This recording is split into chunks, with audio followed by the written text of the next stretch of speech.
Bienvenue au cœur des parutions africaines pour tirer la substance de l'actualité sur le continent. Dans les arcanes de la justice, d'abord avec ce nouveau rebondissement dans l'affaire Patrice Talon, du nom du richissime homme d'affaires béninois accusé par Boni Yayi d'avoir tenté de l'empoisonner.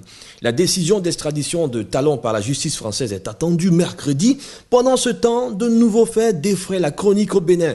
Le juge béninois Angelo Oussou, qui avait prononcé un non-lieu dans l'affaire, a quitté précipitamment le Bénin dimanche et se trouve actuellement aux États-Unis où il demande un asile politique. La réaction du gouvernement a été prompte.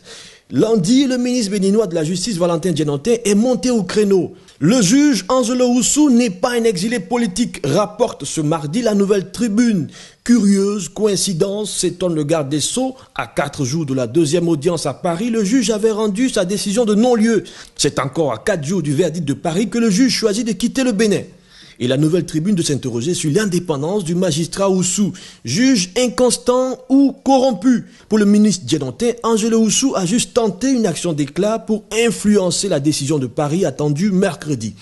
Au Togo voisin, une autre affaire de justice, le site icilomé.com réagit à la comparution de l'ancien ministre Bodjona lundi. Le site rapporte que Bodjona a rappelé que seule la cour d'appel est habilitée à recueillir la déposition d'un ministre en fonction.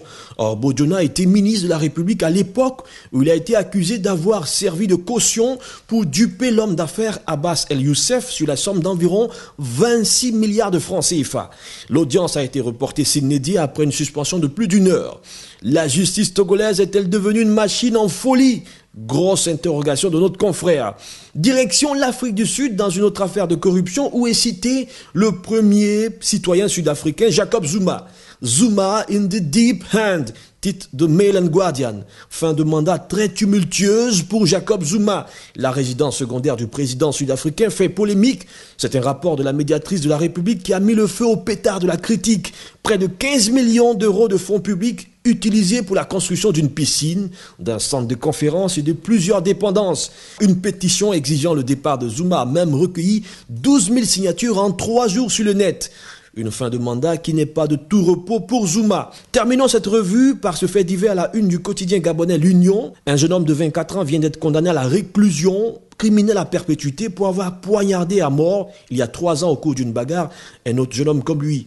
Un peu triste tout ça. Duralex, Cedless. La loi est dure, mais c'est la loi. Déférence absolue à tous les magistrats du continent qui se battent pour une justice indépendante. À très vite sur Africa TV.